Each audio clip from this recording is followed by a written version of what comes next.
త్రిజట అఘోరి భైరవీమాత దగ్గర నుండి బయలుదేరాక అలా ముందుకు సాగిసాగే ఇప్పుడు హిమాలయ ప్రాంతాలలోని దుర్గమ ప్రదేశాలలో సంచరిస్తున్నాను. ఏ పల్లె చేరువలో చీకటి పడితే అక్కడ ఆగడం, మరునాడు ముందుకు సాగడం. సహజాశ్రమ ప్రాంతానికి చేరడానికి ముందు ఎన్నో అనుభవాలు ఎదురైనాయి. అయితే వాటన్నిటిని రాయడం వ్యర్థం.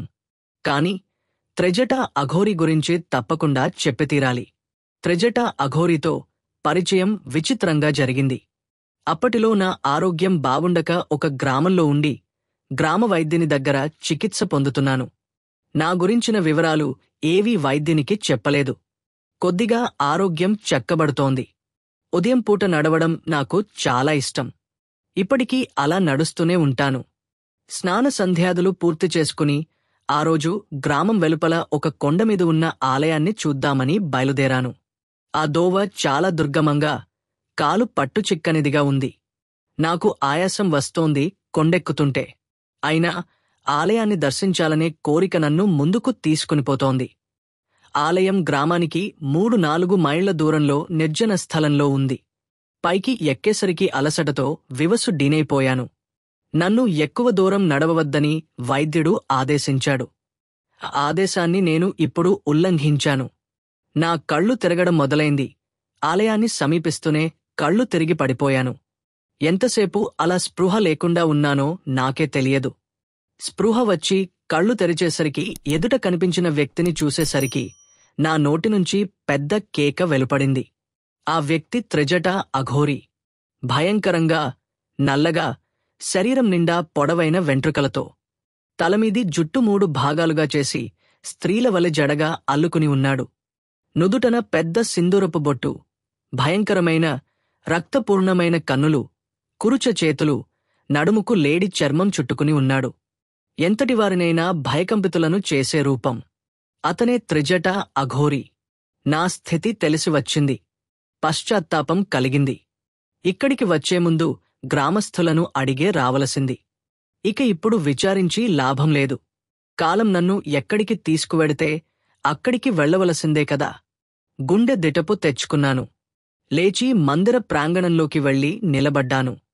అది భైరవ మందిరం ఎదుట భైరవుని విశాల, వికరాళ విగ్రహం ఉంది. నేను మనస్సును త్రిజట అఘోరి మీద నుంచి మరల్చుకుని పద్మాసనం వేసుకుని కూచున్నాను. నా పెదవుల నుండి భైరవస్తుతి వెలువడసాగింది. కన్నులు మూసుకుని స్తుతి చేశాను. స్తోత్రం పూర్తయి కన్నులు తెరిచేసరికి త్రిజట అఘోరి నా పక్కనే నిలిచి ఉన్నాడు. భయంకరంగా, రక్తనేత్రాలతో, క్రోధంతో అగ్నిజ్వాలలా రగిలిపోతూ. ఎంత ధైర్యం! అపవిత్రమైన దుస్తులతో భైరవస్తుతి చేస్తావా, మ్లేచ్ఛుడా? అతడి నోటి నుండి నిర్వరామంగా దూషణలు వెలువడుతున్నాయి. నేను సాధ్యమైనంతవరకు కోపాన్ని అదుపులో ఉంచుకుంటున్నాను. నేను భయపడ్డానని కాదు. సామాన్యంగా కలిగే భయం మొదటిసారి అతడిని చూసినప్పుడు కలిగింది. తరువాత నిర్భయుడినే పోయాను. ఏం చేస్తాడు ఈ అఘోరి? మారణ శక్తి ఉండవచ్చు. ఆ మాటకొస్తే నేను కూడా మట్టి ముద్దనేమీ కాను కదా. నేను లేచి నిలబడ్డాను. అతడు అలా తిడుతూనే ఉన్నాడు. అతడు నన్ను రెచ్చగొట్టాలని ప్రయత్నిస్తున్నాడు. నాకు కోపం తెప్పించాలని చూస్తున్నాడు. తంత్ర విద్యలో ఎదుటివాడికి కోపం తెప్పించడం అత్యవసరం. ఎదురు తిరగాలనే భావన ఎదుటివాడిలో ఉత్పన్నం కావడం అవసరం. కోపం రానివాడిమీద, కోపం లేనివాడిమీద తంత్ర విద్య నిష్ఫలమై పోతుంది. తంత్ర విద్యాజ్ఞానం లేనివాడు దుష్టమాంత్రికుల పాలబడితే ఈ సమయంలో అలాంటివారికి అన్నిటికి మించిన ఆయుధం కోపరహితంగా ఉండటమే.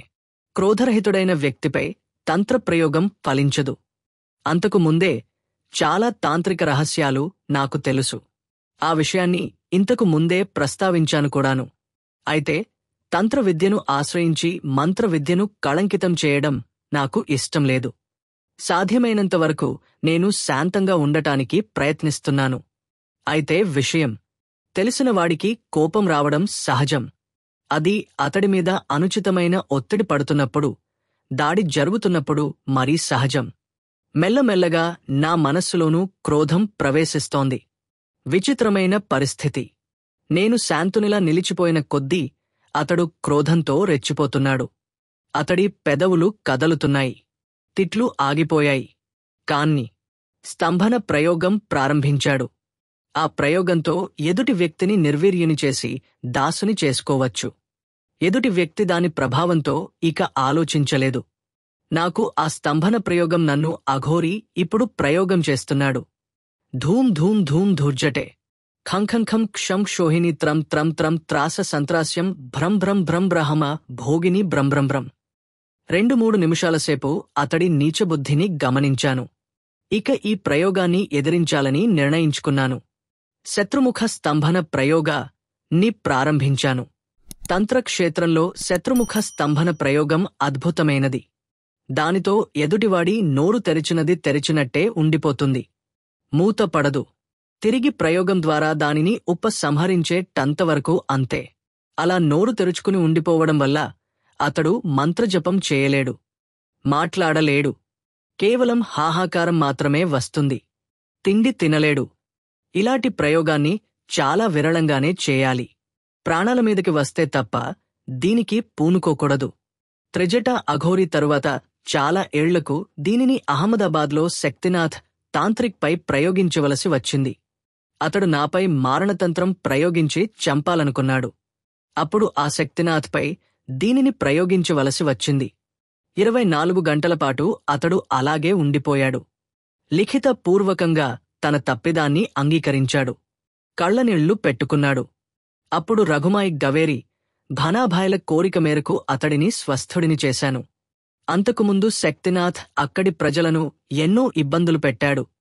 ఈ ప్రయోగాన్ని ఇప్పటివరకు జీవితంలో 2 సార్లు మాత్రమే, అది తప్పనిసరి పరిస్థితులలో చేశాను. లేకుంటే తాంత్రిక ప్రయోగాలకు దూరంగా ఉండాలని ఉంటుంది నాకు. సరే, అదలా ఉండనివ్వండి. త్రిజట దగ్గరకు వద్దాం. శత్రుముఖస్తంభన ప్రయోగం పూర్తి అవుతుండగానే త్రిజట అఘోరీ మంత్ర పఠనం ఆగిపోయింది. అతడి కన్నులు ఆశ్చర్యంతో పెద్దవయ్యాయి. కోపం కర్పూరంలా కరిగిపోయింది. ముఖంపై విచారరేఖలు అలుముకున్నాయి. కాని అతడు శక్తిమంతుడే కదా. అతడు మనస్సులోనే దానికి ప్రతిక్రియ చేసి నా శత్రుముఖస్తంభన ప్రయోగాన్ని నిష్ఫలం చేశాడు. అతడి నోరు మామూలు స్థితికి వచ్చేసింది. అయితే అతడి ముఖంలో మెరుపు కనిపించింది. నన్ను ఆటబొమ్మను ఎత్తినట్టు ఎత్తేసి 2-3 సార్లు తిప్పి కిందికి దించాడు. త్రిజట అఘోరీతో నా మొదటి పరిచయం జరిగిన తీరు ఇది. పరస్పరం మా శక్తి ప్రదర్శించుకున్న సమయం ఇది. ఆ తరువాత మా ఇద్దరి మధ్యగాఢ స్నేహం ఏర్పడింది. ఆ ఘేరవ మందిరంలోనే దాదాపు 25 రోజులు ఉండిపోయాను. అతడు నాకు మార్గదర్శకుడు అయ్యాడు. సరిగ్గా చెప్పాలంటే తాంత్రిక ప్రయోగాలలో అతడు నాకు గురువు అయ్యాడు. తాంత్రిక దృష్ట్యా ఇప్పటికీ అతడినే నేను గురువుగా సంభావిస్తాను. అతడు నిస్సందేహంగా అప్పార శక్తిశాలి. త్రిజట అఘోరీ నిశ్చల హృదయంతో నన్ను తంత్రవిద్యలో ఎంతో నిష్ణాతుని చేశాడు. ఆ 25 రోజులు అతడు నిద్రపోలేదు. నన్ను నిద్రపోనివ్వలేదు. నిద్రాస్తంభన విద్యతో మా ఇద్దరి నిద్రలు ఎగరగొట్టేశాడు. ఆ 25 రోజులు తంత్రసాధనలో మునిగిపోయాం.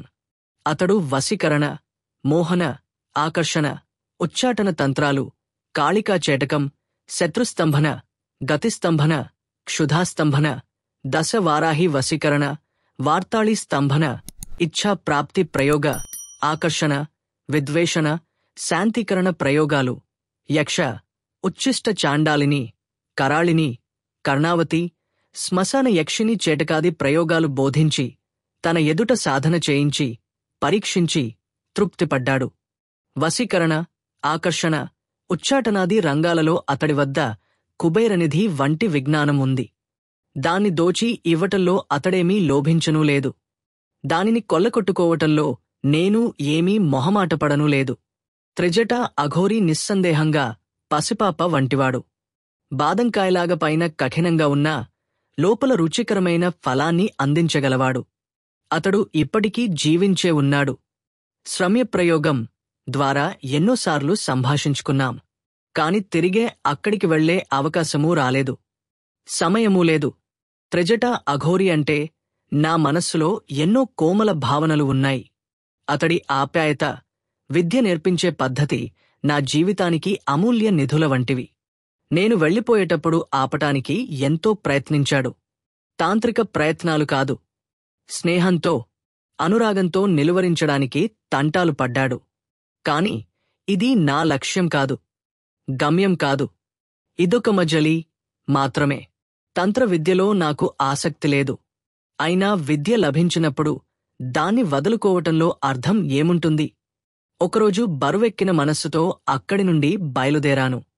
వీడ్కోలు తీసుకునే సమయంలో త్రిజట అఘోరి అతడికి ప్రాణప్రదమైన రతిరాజఘుటికను నాకు ఇచ్చాడు. దాని శక్తిని నేను ఇక్కడ రాయలేను. రాయటము సమంజసం కాదు. కేవలం కొద్దిమంది తాంత్రికుల దగ్గర మాత్రమే ఇలాంటి ఘుటిక ఉంటుంది. తాంత్రిక విద్యలో నిష్ణాతులు మాత్రమే రతిరాజఘుటిక మాహాత్మ్యాన్ని తెలుసుకోగలరు. మీరింకా ఛానల్ని సబ్స్క్రైబ్ చేసుకోకుంటే సబ్స్క్రైబ్ చేయండి. అలాగే బెల్ ఐకాన్ మీద క్లిక్ చేయండి. మీకు వీడియో నచ్చినట్టయితే లైక్ బటన్ ప్రెస్ చేయండి. అలాగే షేర్ చేయండి. Thank you.